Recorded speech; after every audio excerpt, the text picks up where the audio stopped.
ஜாட் திரைப்படத்தை வைகோவும் திருமாவளவனவரும் ஏன் எதிர்க்கலை? 1.5 லட்சம் மக்கள் சாகுறாங்க, இவங்க அந்த அழுத்தத்தை ஏப்ப கொடுக்க முடியல. சீமான் அவர்களை காட்டிலும் விஜய் அவர்களுக்கு இளைஞர். ஹாய் மக்களை, வணக்கம். நான் உங்கள் தினேஷ் பாபு நாகராஜ். இன்னைக்கு நம்ம ஃபண்டமெண்டல் பொலிட்டிக்கல் ரைட்ஸ் சேனலில் நம்ம யாரை பார்க்க போகிறோம் அப்படின்னு பார்த்தீங்கன்னா, விழித்திடு தமிழனே அப்படிங்கிற யூடியூப் சேனலோட அரசேந்திரன் அண்ணாவை அறிமுகப்படுத்துகிறோம். அண்ணா வணக்கங்கண்ணா. வணக்கம் தம்பி.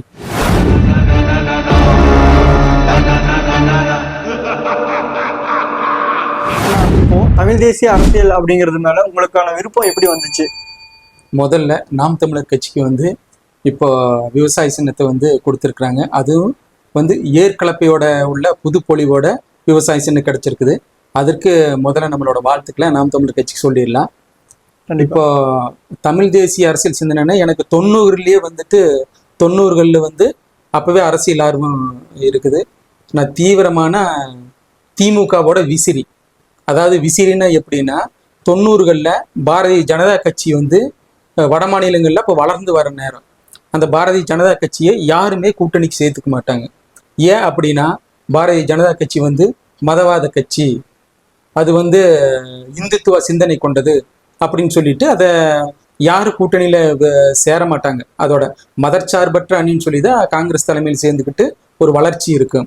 அப்போ வந்து சில கூட்டணிகளெல்லாம் சேர்ந்து ஆட்சி அமைச்சாலும் அம்மையார் ஜெயலலிதா அவர்கள் கூட வந்து ஆட்சி அமைச்சாங்க. ஆனாலும் ஒரு நிலையான ஆட்சி அவங்களுக்கு கொடுக்க முடியல. ஆனால் யார் அதற்கு முதலா வாஜ்பாய் அவர்களுடைய தலைமையில் ஒரு நிலையான ஆட்சி கொடுத்தாங்கன்னா, இன்னைக்கு நாங்கள் தான் பிஜேபியை வீழ்த்த வந்த அவதாரம் எடுத்து வந்தவங்க. பிஜேபி எதிர்க்கிறவங்களே நாங்கள் தான். எங்களை ஒரு வேளை நீங்கள் விமர்சனம் பண்ணுனா நீங்கள் சங்கிகள் அப்படின்னு விமர்சனம் பண்ணுறாங்கன்னா, அவங்க தான் முதல்ல கூட்டணி போட்டு 5 ஆண்டுகள் முழுமையாக ஆள வச்சாங்க. எதை? பிஜேபி. அந்த பெருமைக்கு சொந்தக்காரர்கள் வேற யாரும் இல்லை, திமுக தான். அந்த திமுக இது எல்லாம் செஞ்சிருக்கு பார்த்தியா?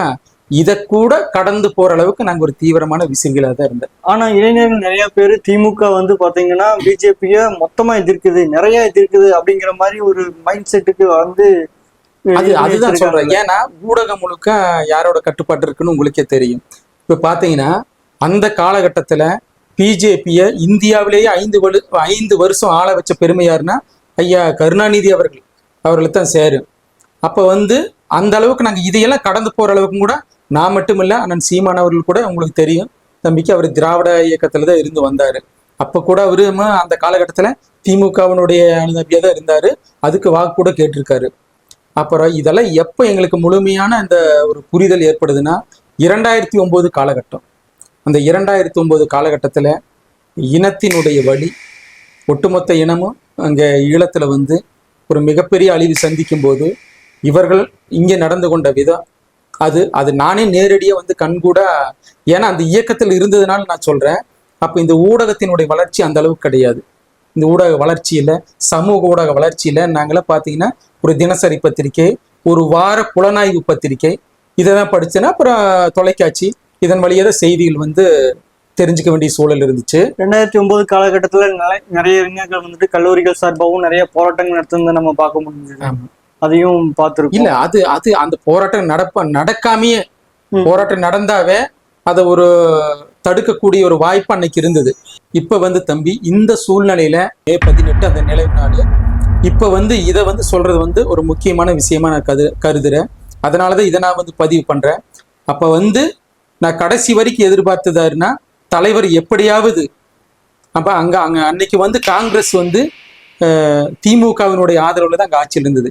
இவர் ஒரு வார்த்தை, நாங்கள் வந்து நீங்க அங்க வந்து போர் நிறுத்தம் செய்யுங்க, இல்லைன்னா நாங்கள் கூட்டணியிலிருந்து வெளியே போயிடுவோம் அப்படின்னு ஒரு வார்த்தை சொல்லிடுவாரு. நிச்சயமா இன்னைக்கு சொல்லிடுவாரு, நாளைக்கு சொல்லிடுவாருன்னு சொல்லி எதிர்பார்த்த பல தமிழர்களில் நானும் ஒருத்தன். ஏன் அப்படின்னு கேட்டீங்கன்னா, இப்போ கிட்டத்தட்ட 2006 ஆட்சி அமைக்கும் போது அங்கே வந்து அதற்கு முன்னாடி பார்த்தீங்கன்னா தகவல் தொழில்நுட்பத்துறை இந்த மந்திரியை வந்து திரு தயாநிதி மாறன் அவர்கள் இருந்தாங்க. அப்புறம் அவர் வந்துட்டு அவருக்கு பின்னாடி ராசாவை மாத்துறாங்க. அப்போ வந்து அங்கே மெஜாரிட்டி கிடையாது.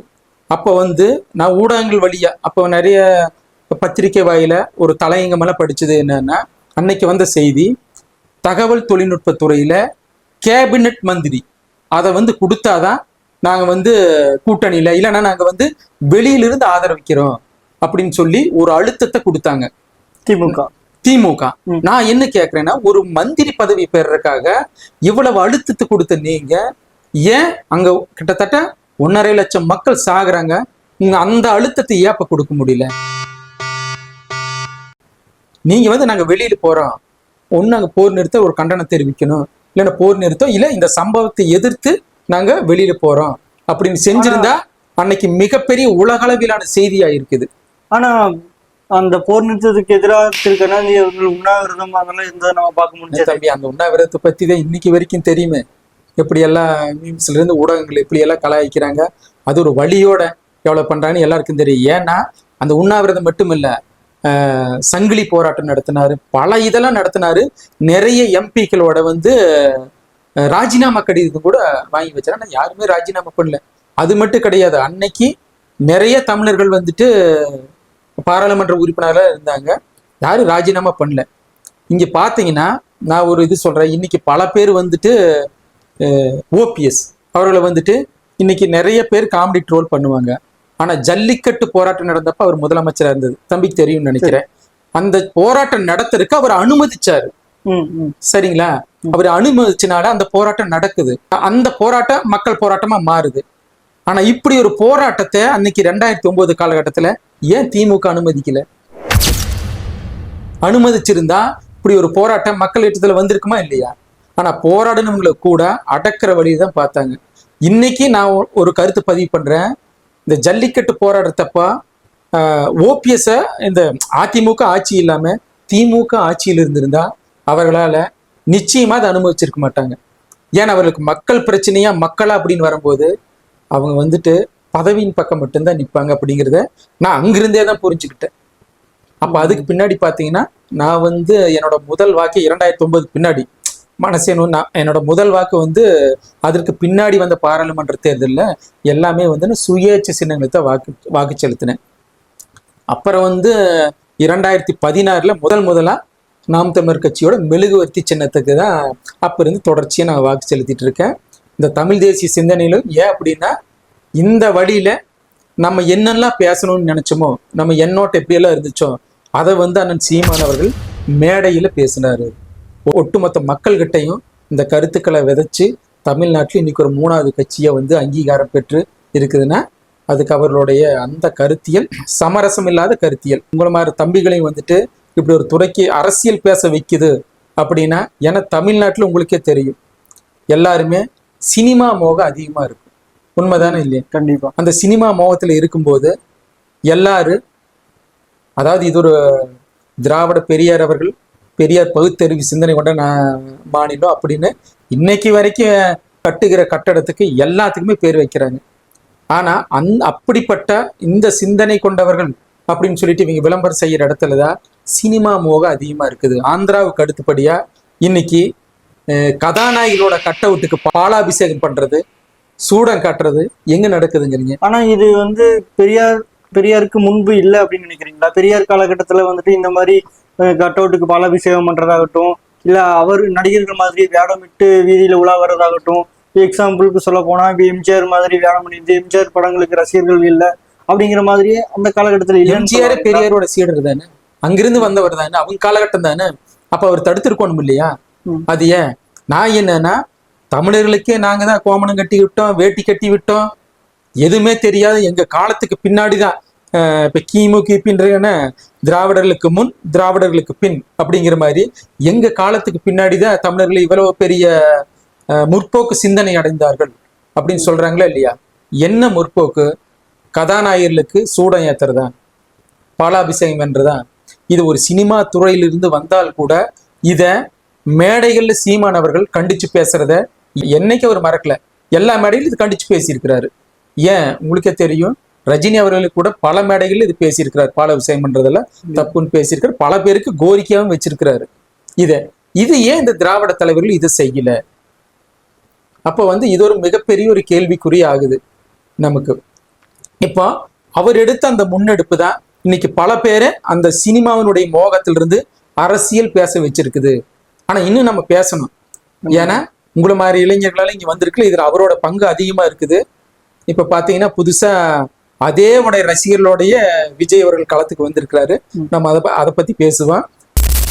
இப்போ விஜய் அவர்கள் அரசியலுக்கு வந்திருக்காரு. விஜய் அவர்களோட அரசியல் தெளிவு என்ன அப்படின்னு நீங்க புரிஞ்சுக்கிறீங்க? விஜய் வந்து அரசியலுக்கு வந்திருக்கிறத ஆரம்பத்துல முதல்ல அண்ணன் சீமான் அவர்களை வரவேற்று பேசினாரு. ஒரு 5 பேர்த்து கொள்கை தலைவராக ஏற்றிருக்கிறாரு. அதுல பெரியார் ஒருத்தர். அவர் வந்து தன் வாழ்நாள்ல வந்துட்டு பார்ப்பனிய எதிர்ப்பை வந்துட்டு அதிக அளவில் சொன்னவர். அவர் இவருடைய அரசியலுக்கு எந்த பார்ப்பனிய எதிர்ப்பை வந்து பெரியார் அவர்கள் முன் வச்சாரோ அதே பார்ப்பனியத்தை தான் இவர் எங்கிருந்து பல கோடி ரூபாய் செலவுல பீகார்ல இருந்து கூட்டிட்டு வர்றாரு. இவர் மட்டும் கூட்டிட்டு வரலைங்க. ஆரம்பத்துல ஏற்கனவே திமுக கூட்டிட்டு வந்தது. 2021 தேர்தலில் திமுக எந்த பார்ப்பனிய எதிர்ப்பை அவர்களுடைய அதாவது திராவிட கருத்தியினுடைய தூணா சொல்றாங்களே அவருடைய அதே பார்ப்பனிய எதிர்ப்பு அதே பிராமணர் வந்துட்டு பல கோடி ரூபாய் செலவுல அப்படி சொல்றாங்க. இருந்தாலும் பீகார்ல இருந்து அவரையே ஒரு சொற்ப தொகைக்க எடுத்துக்கங்களேன் மிகப்பெரிய ஒரு பொருட்செலவில் கொண்டு வந்து நிறுத்தி இருக்கிறாங்க. அப்படி இருக்கும்போது அதே வேலையைத்தானே இப்போ இவர் விஜய் செய்கிறாரு. அது மட்டும் இல்ல, அவர் வந்து திராவிடமும் தமிழ் தேசியம் 2 கண்களுங்கிறாரு. இந்த இடத்துல வரும்போது தான் ஆரம்பத்தில் ஆதரிச்ச சீமானன்னு வந்துட்டு அது ஒரு எதிர்ப்பு தெரிவிக்க வேண்டிய சூழலுக்கு வர்றாரு. அவருடைய அரசியல் வந்து சொல்லுங்க. இந்த இடத்துல எனக்கு ஒரு கேள்வி. இது என்னன்னு பாத்தீங்கன்னா, இப்போ திராவிடமும் தமிழ் தேசியமும் எனது 2 கண்கள் அப்படின்னு சொல்றாரு. திராவிடம் சார்ந்த நிகழ்வுகளுக்கு பெரியாருக்கு மாலை அணிவிக்கிறாரு. திராவிடம் சார்ந்த இதுக்கு வந்துட்டு வாழ்த்துக்கள் தெரிவிக்கிறாரு. ஏதோ ஒண்ணு சின்ன சின்ன விஷயங்கள் வந்துட்டு கொள்கை தலைவருக்காக பண்றாருன்னு வச்சுக்கோ. ஆனா தமிழ் தேசியம் இன்னொரு கண்ணுன்னு சொல்லியிருக்காரு இல்லைங்களா? அந்த இன்னொரு கண்ணான தமிழ் தேசியத்துக்கு அவர் என்ன பண்ணியிருக்காரு அப்படிங்கிற ஏதாவது ஒரு நிகழ்வு உங்களால குறிப்பிட்டு சொல்ல முடியுமா? இல்ல, தமிழ் தேசியன்றதே இங்க வந்துட்டு அந்த திராவிட கருத்தியலை வந்து இங்க முழுமையாக தமிழர்களை வந்து ஆளானுங்கிற கருத்தியல் தான். இப்ப அதை எதிர்த்து வந்து தமிழர்களோட அந்த வாழ்வியல் இதையெல்லாம் முன்னெடுத்து வரணும்னு சொன்னானா தமிழ் தேசியத்தை இதைதான் எடுக்கணும். ஒரே கருத்தியல் ஒரு கொள்கை வந்து ஒண்ணுதான். எப்படி ரெண்டுன்னா அது ரெண்டுமே ஒரு கட்சியின் ஒரு கட்சியோட கூட்டணி வைக்குதுன்னா அது வந்து தேர்தலுக்கான உடன்பாடா தான் இருக்கணும். 2 கொள்கையும் வந்துட்டு ஒரே கொள்கையா இருந்தா அப்ப அந்த கட்சியிலையும் இணைஞ்சிடலாமே. நீங்க இந்த திராவிடம் பேசக்கூடிய இந்த கொள்கை இங்க மிகப்பெரிய ஒரு வீழ்ச்சியை தானே நம்மளுக்கு ஏற்படுத்தி இருக்குது.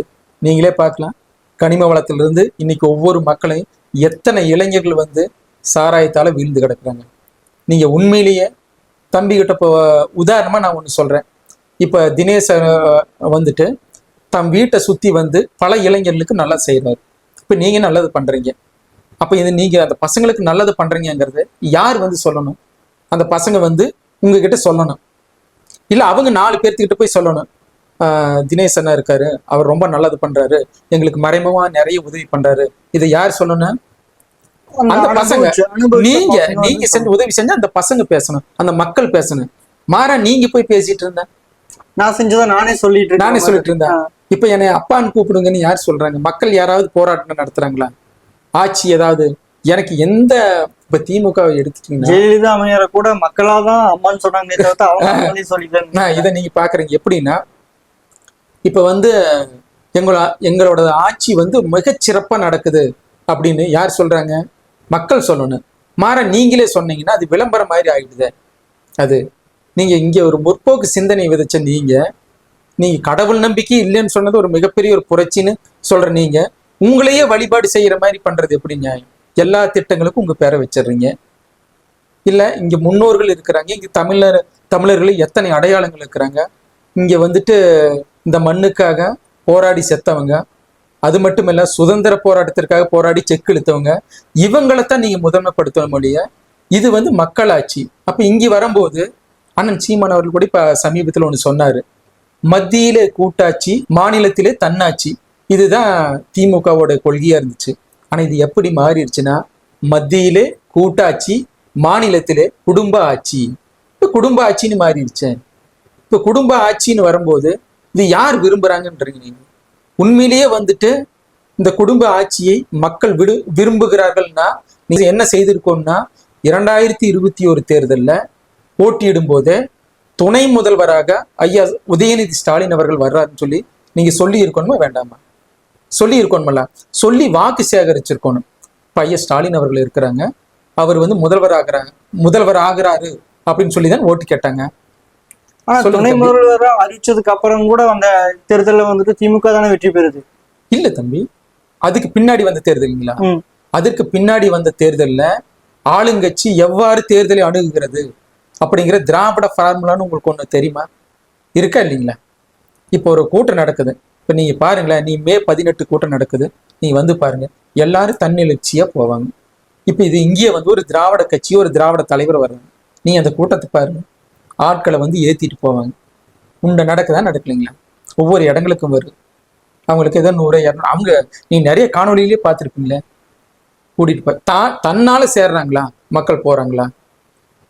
நீங்க தேர்தல் ஆணையமே வந்து வெளிப்படையாக தஞ்சாவூர், அரவக்குறிச்சி போன்ற தொகுதிகளில் எங்களால பணப்பட்டுவாடா செய்வதை தடுக்க முடியவில்லை, அதனால தேர்தலை நாங்கள் தடை செய்கிறோம் சொல்லி நடந்ததெல்லாம் தமிழ்நாட்டில் இந்த சம்பவங்கள்லாம் நடந்ததா இல்லையா? ஆர்கே நகர்ல இந்த சம்பவம் நடந்தது. இதனால பணப்பட்டுவாடா பண்ணது. நீங்க வந்து அங்க யார் ஜெயிச்சா? டிடிவி தினகரன் 20 ரூபா டோக்கன் கூட அவருக்கு பட்ட பேர் வச்சாங்க. இதெல்லாம் நடந்ததா இல்லையா? இந்த விஷயம் எல்லா தேர்தலுக்கும் அங்கங்க நடக்குதா இல்லையா? மூக்குத்தி கொடுக்குறது, தோடு கொடுக்குறதுன்னு எல்லா செய்திகள்ல ஊடகங்களே செய்தி போடுறாங்களே, சில ஊடகங்களே தாக்கப்படுறாங்களே, இந்த சம்பவங்களால நடக்குதா இல்லையா? நீங்க உண்மையிலேயே இங்க ஒரு மாபெரும் புரட்சி செய்யறவங்க, மாபெரும் புரட்சியாளர் ஐயா ஈவேரா அவர்களுடைய வழி வந்தவர்கள், நீங்க இந்த வேலை செய்யலாமா? அப்ப இதுல இருந்து முற்றும் முழுவதுமாக ஒரு தீர்வு வேணும்னா அதற்காகத்தான் சீமான் அவர்கள் வந்து இன்னைக்கு 8% வாக்கு வச்சு இருக்கிறாருன்னா வச்சுக்கிட்டு, அவர் ஏன் உங்களுக்கு தெரியும், இந்த காலகட்டத்துல 8% வாக்கு என்பது ஒரு வெற்றி தோல்வியை தீர்மானிக்கிற இடத்துல இருக்கிறார். புரிஞ்சுதுங்களா? அவர் எங்க போனாலும் வெற்றி தோல்வியை தீர்மானிக்கிற இடத்துல இருந்துக்கிட்டு கூட பல நெருக்கடிகளை சந்திச்சு கூட யாரு கூட வந்து கூட்டணி கிடையாது, தனிச்சுதான் நிற்பேன் அப்படின்னு அவர் சொல்றதுக்கு காரணம், அவருக்கு பதவி மேல பற்று கிடையாது, மாறா தான் கொண்ட கொள்கை மேலையும் இந்த தமிழர்கள் மேலையும் தமிழ் சமூகத்து மேலையும் பற்று இருக்கிறதுனாலதான் அவர் சமரசம் இல்லாம களமாடுறாரு. ஆனா மாநில கட்சியா அங்கீகரிக்கப்பட்டதுக்கு அப்புறம் நாம் தமிழரோட செயல்பாடுகள் என்னங்கிறத நம்ம பார்த்துக்கிட்டு இருக்கோம். அதோட மறுபக்கமா விடுதலை சிறுத்தைகள் கட்சியும் வந்து பாத்தீங்கன்னா மாநில கட்சியா அங்கீகரிக்கப்பட்டதுக்காக அவரும் இதே தானே கிளைம் பண்ணிக்கிறாரு. திருமாவளவன் அவர்களும் இதே தானே கிளைம் பண்ணிக்கிறாரு. இல்ல தம்பி, இதுல நீ முக்கியமா ஒரு விஷயத்தை கவனிக்கணும். நாம் தமிழர் கட்சின்றது வந்து 8.1 விழுக்காடு வாக்குகள் பெற்று மாநில கட்சி அங்கீகாரம் பெற்றதுக்கும், விடுதலை சிறுத்தைகள் கட்சி திமுகவோடு கூட்டணியில் இணைந்து கூட்டணியின் தயவில் வந்து வெற்றி பெறதுக்கு வித்தியாசம் இருக்குது. உங்களுக்கு தமிழ்நாடு அதாவது கலந்துகிட்ட அனைத்து தேர்தலுமே தனிச்சு போட்டியிட்டு 1% வாக்கில் இருந்து இன்னைக்கு 8.2% வாக்கு வர்ற வரைக்கும் தனிச்சே நின்று தமிழ்நாடு முழுக்க நின்று மக்களை சந்திச்சு, அதுக்கு நிறைய உங்களுக்கு வந்து அரசியல் விமர்சகர்களை வந்து பாராட்டு தெரிவிச்சிருக்கிறாங்க. அதாவது அப்பளுக்கல்லாம எந்தவித காசு கொடுக்காம உங்களுக்கு தெரியும் தேர்தல் கடத்துல நேர்மையாக தன்னெழுச்சியாக பெற்ற வாக்குகள் அப்படின்னு சொல்லி, இதெல்லாம் வந்துட்டு கூட்டணி தயவலோட நீங்க வெற்றி பெறத நீங்க எப்படி எடுத்துக்குவீங்க? இன்னைக்கு திமுகவே இவ்வளவு சதவீத வாக்கு எங்களுக்கு இருக்குது அப்படின்னு சொல்லி திமுக சொல்ல முடியுமா? சொல்ல முடியாது. ஏன் சொல்லுங்க பார்க்கலாம். கூட்டணி வச்சுதான் இதனால திமுக தனித்தே போட்டியிடல. நீங்க அந்த தனித்து போட்டியிடும் போது தானே உங்களோட வாக்கு வந்து சொல்ல முடியும். எங்களுக்கு எங்க தலைவர்களுக்கு வந்து நிரந்தர வெற்றி கிடைக்குது, நாங்க வந்து ஒரு சிங்கிள் எடுத்து போய் நின்னதுனாலதான் எங்க சின்னவரை பார்த்து இவ்வளவு ஓட்டு போட்டாங்க அப்படின்னு சொல்ற நீங்க ஏன் தனிச்சு நிக்க கூடாது? தனிச்சு தங்கள் வலிமையை காட்டலாம் இல்லையா? எல்லாரும் தனிச்சு நில்லுங்க. அதான் சொல்றாரு. அவர்களுடைய சின்னம் கூட நீங்க எம்ஜிஆர் அவர்கள் காலத்திலிருந்தே உங்களுக்கு வளர்த்து எடுக்கப்பட்ட சின்னம் உதயசூரியன். நீங்க என்ன சொல்றீங்க? கண்டிப்பா ஐயா உதயநிதி அவர்களோ அவர் தந்தையார் வந்து ஐயா கருணாநிதி அவர்களோ அவர்கள் மட்டும் தேர்ந்தெடுத்து இந்த சின்னத்தை பிரபலப்படுத்தி வெற்றி பெற வைக்க முடியல, வெற்றி பெற வைக்கல. மாறா இது எந்த காலகட்டம், அண்ணா காலகட்டத்துல இருந்து இருக்கா இல்லைங்களா இது? ஆனா இது அப்படி இல்லை. நீங்க பார்த்திருப்பீங்க எத்தனை சின்னம் மாத்தி கொடுத்தாங்க. இந்த விவசாய சின்னத்தையே எவ்வளவு பெரிய இடைஞ்சல் பண்ணி இல்ல இந்த விவசாய சின்னம்னு சொல்லிட்டு ஒரு சின்னம் வச்சிருந்தாங்க, அதையும் அங்க ஒரு இடைஞ்சல் பண்ணி அதையும் பலவிட நெருக்கடி பண்ணி அதையும் நின்று கடைசி நேரத்துல ஒரு மைக் சின்னம் ஒண்ணு கொடுத்து அதுலதான் இந்த அங்கீகாரம் பெற்றாங்க. அப்ப இந்த அங்கீகாரத்துக்கு அதுக்கு வந்து நீங்க இது செய்ய முடியாது. இப்போ மே 18 நிகழ்வு நடத்துறீங்க, இதை வந்துட்டு திரு சீமான் அவர்கள் மட்டும்தான் கிளைம் பண்ணணுமா என்ன? இல்ல அப்படி இல்லை. இது வந்து நிறைய கட்சிகள் வந்து மே 18 இப்போ வந்து ஈழத்தமிழர் கொடுத்து இதுக்கு முன்னாடி வந்து மதிமுகவுடைய வைகோ அவர்கள் திருமாவளவன் அவர்கள் எல்லாரும் பேசியிருக்கிறாங்க, போராடி இருக்கிறாங்க, ஏன் தலைவர்கள் கூட போய் சந்திச்சுன்னு வந்திருக்கிறாங்க. ஆனால் இப்போ பார்த்தீங்கன்னா ஐயா வைகோ அவர்கள் வந்துட்டு அந்த காலகட்டத்திலேயே ஈழத்தமிழர்களுக்கு துரோகம் இழைத்து விட்டார்கள் திமுக காங்கிரஸ் அப்படின்னு சொல்லி அநேக இடங்கள்ல அவர் பேசினாரு இல்லையா? கண்டிப்பா நம்ம திமுக வந்து இன்னும் கடுமையான வார்த்தைகள் எல்லாம் பயன்படுத்தினாரு. திமுக என்ன துரோகம் செய்து விட்டது, ஐயா கருணாநிதி தமிழர்களுக்கு துரோகம் செய்து விட்டார், நான் எப்படி உடன்பாட்டுக்கு போவேன் அவர்களோடு அப்படின்னு ஐயா வைக்க சொன்னாரா இல்லையா? இப்ப எப்படி உடன்பாட்டுக்கு போனார்?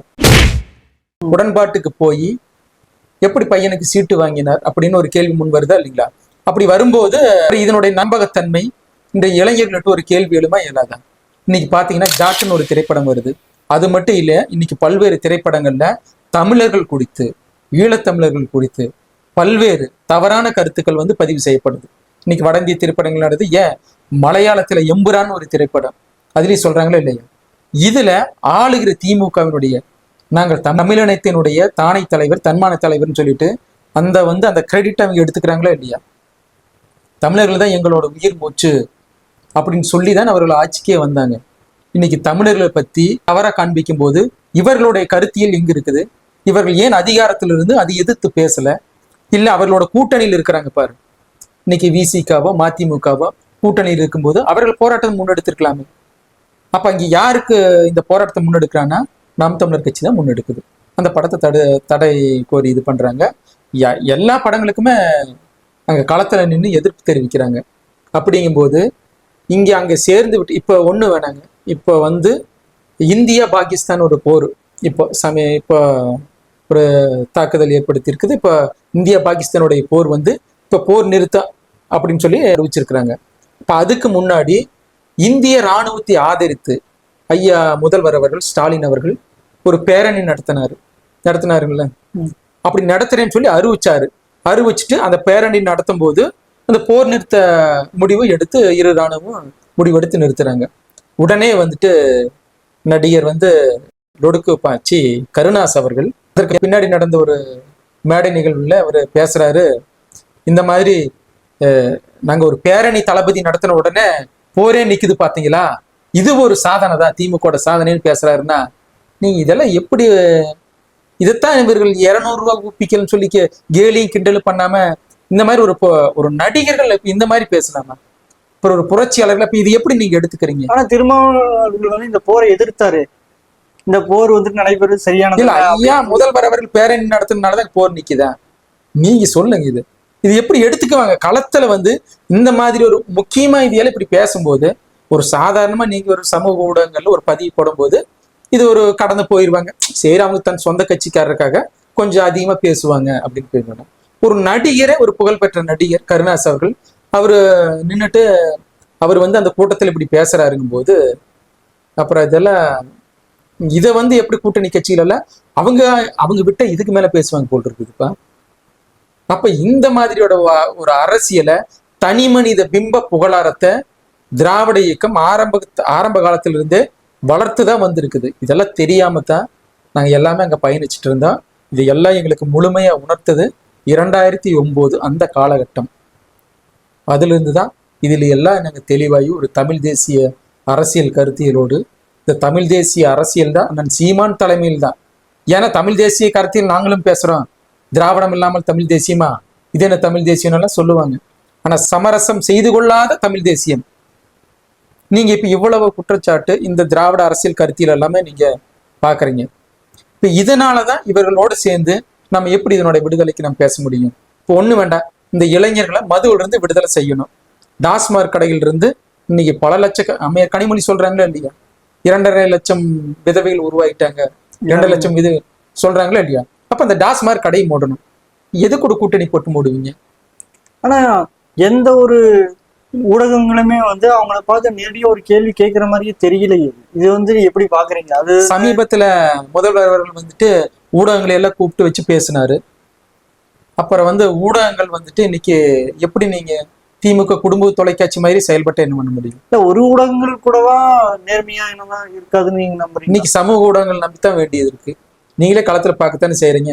அதனாலதான் இன்னைக்கு சமூக ஊடகங்கள் வழியா பல கருத்தியல் அளவுக்கும் கூட இன்னைக்கு ஊடகங்கள் பேச மறுக்குது.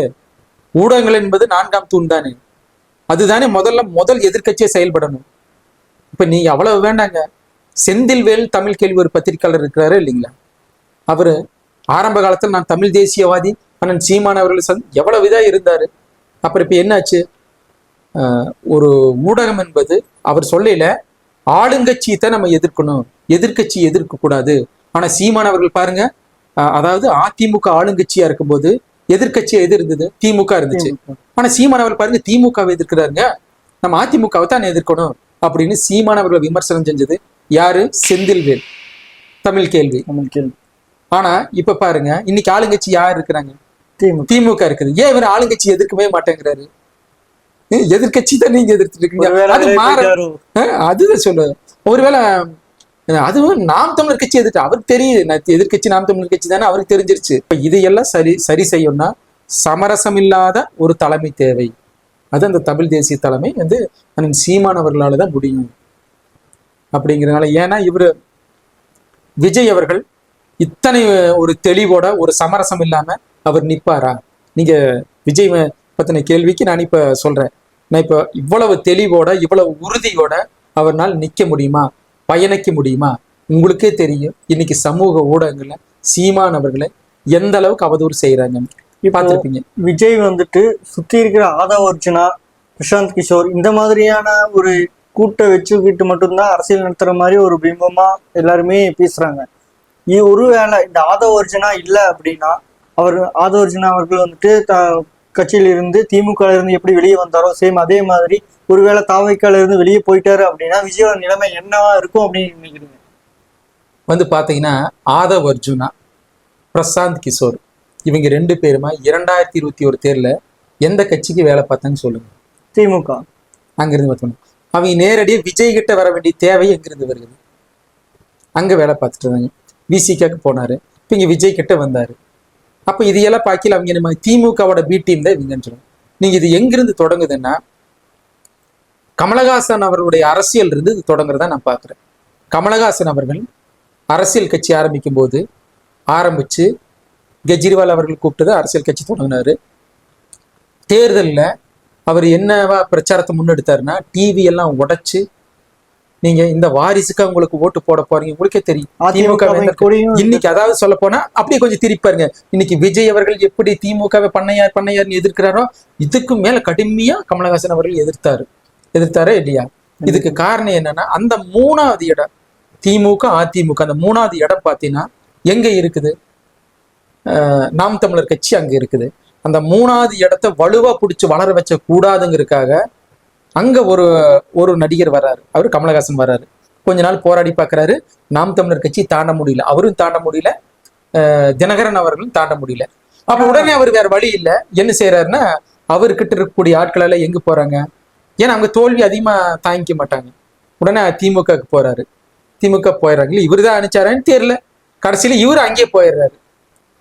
ஆனா கமல்ஹாசன் அவர்களுக்கு இருந்த கூட்டம் வேறு, ஆனா விஜய் அவர்களுக்கு இருக்கிற கூட்டம் வேறு அப்படிங்கிற மாதிரி. அது காலகட்டம். அன்னைக்கு விஜய், அன்னைக்கு வந்து ரஜினி கமல், இன்னைக்கு அஜித் விஜய் அவர்கள். அந்த இளைய சமூகத்தினுடைய ரசிகல் ஆதரவு இவருக்கு இருக்குது. அவர் பழைய ரசிகர்கள் தானே இருப்பாங்க. அதை விட கொஞ்சம் அதிக அளவில் இவருக்கு இருக்கு, ரசிகல் இருக்கு. இன்னைக்கு அளவுல சூப்பர் ஸ்டாரை யார் இருக்காங்கன்னா தவிர்க்க முடியாது, விஜய் அவர்கள் தான் சொல்லியாது. அது அண்ணனே பல இடங்கள்ல சொல்லியிருக்கிறாரு.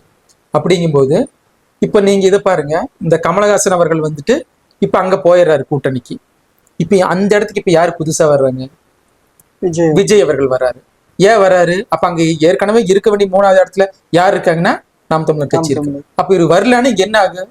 கடுமை நல்ல வளர்ச்சி இங்க வந்துரு. அப்ப இதை திட்டமிட்டு நசுக்கணும்னு சொல்லிட்டு அங்க திரைத்துறையில இருந்து இப்படியே வருது. நல்ல உன்னிப்பா கவனிச்சிங்கன்னா தெரியும். நாளைக்கு இவர் வந்து எதிர்பார்த்த அளவு வெற்றி அடைய முடியும். எங்க போவாரு? 2 திராவிட கட்சியில ஒண்ணு போவாரு. அப்ப திராவிட கட்சிகளுக்கு மாற்றா ஒரு கட்சி, நீங்க தமிழ் தேசியத்தை தாண்டி ஒரு கட்சி ஏதாவது சொல்லுங்க. இப்போ நாம் தமிழர் கட்சி ஒரு 3வது பெரிய கட்சியா வளர்ந்ததுக்கு காரணம் இளைஞர்கள் கூட்டம் தான். அதை விட அதிகமான இளைஞர்கள் கூட்டம் தாவேக்கலா இருக்கிறதா பல அரசியல் விமர்சகர்கள் கருதுகிறாங்க. அதுக்கு பத்தி நீங்க என்ன நினைக்கிறீங்க? தம்பி, இப்போ தமிழக வெற்றி கழகம் முதல் மாநாட்டு நடத்தினாங்க, நீங்க பார்த்துருப்பீங்க. அதற்கு பின்னாடி பூத் கமிட்டி கூட்டம் இப்போ ஒவ்வொரு இடங்களும் நடக்குது. கோவையில் நடந்துச்சு, நிறைய இடத்துல நடத்துறாங்க. இதெல்லாம் நீங்க பாக்குறீங்க. அது மட்டும் இல்ல, விஜய் அவர்கள் வந்து முதல் முறையே ஒரு பத்திரிகையாளர் சந்திப்பு நடத்திட்டாரு. அதுல அதிகமாக என்ன சொன்னார்னா, அந்த பூத் கமிட்டி கூட்டம் கோயம்புத்தூர்ல நடக்கும்போது நிறைய பேர் வாகனங்கள் மேலே ஏறுறது, தலைக்கவசம் இல்லாம வர்றது, மரத்துல இருந்து குதிக்கிறது, இந்த மாதிரி வேலையெல்லாம் செஞ்சுட்டு இருந்தாங்க. இதை வந்து தயவு செஞ்சு செய்யாதீங்க, உங்க பாதுகாப்பு தான் முக்கியம். நான் வந்து ஒரு கொடைக்கானலுக்குன்னு நினைக்கிறேன், அங்க வந்து நான் படப்பிடிப்புக்காக போறேன் அப்படின்னு சொல்லிட்டு அவரு மதுரைக்கு அங்க வர்றாரு. 1 மணி நேரத்துக்கு முன்னாடி பேட்டி கொடுக்குறாங்க, மறுபடியும் அங்க வர்றாரு. அவர் என்ன சொன்னாரா அது அப்படியே தான் நடந்துட்டு இருக்கு. அதை வந்து அவன் காதுலயே வாங்காத மாதிரி தான். அவர் எதெல்லாம் நடக்கூடாதுன்னு நினைக்கிறாரோ அதெல்லாம் ஒரு ரசிகர்களுடைய மனப்பான்மையில தான் இருக்குது.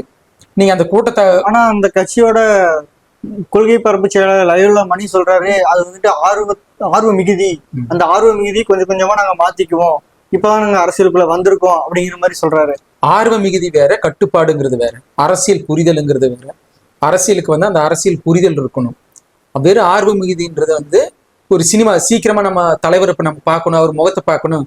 பல இடங்கள்ல நீங்க பார்த்துருப்பீங்க, ஒரு கூட்டத்துல வந்து அவரோட சேர் வச்சிருக்காங்க, சேருக்கு பக்கத்தால் உட்காந்து புகைப்படம் எடுத்துட்டு இருக்கிறது. இந்த அரசியல் புரிதல் நீங்க சொல்றீங்க லயோனா மணி அவர்களா, இந்த அரசியல் புரிதல் எப்போ வரும்னு அவரையே கேட்டு சொல்லுங்க. அப்புறம் அதுக்கு அடுத்தபடியா நீங்க ஒரு கூட்டத்திற்கு போனா அங்க எப்படியெல்லாம் நடந்துக்கணும், எப்படியெல்லாம் ஒரு ஒழுக்கமான கட்டுப்பாடுகள் இருக்கு, பெண்களுக்கு எவ்வளவு மரியாதை இருக்கு, அங்க வந்து ஒரு கூட்டம் முடிஞ்ச உடனே அங்க எப்படி நடந்து கொள்வார்கள், சுற்றுச்சூழல் பாசறைங்கிறது எப்படி செயல்படுது அப்படிங்கிறதெல்லாம் கோயம்புத்தூர் கொடிசியாவில் நடக்கின்ற மே 18 அந்த பொதுக்கூட்டத்திற்கு வந்து பாருங்க. நீங்க கேட்கிற அத்தனை கேள்விக்கும் அங்க விட கிடைக்கும். இவ்வளவு நேரம் உங்க பொன்னான நேரத்தை இங்க கூட பகிர்ந்ததுக்கு மிக்க நன்றி. நன்றி.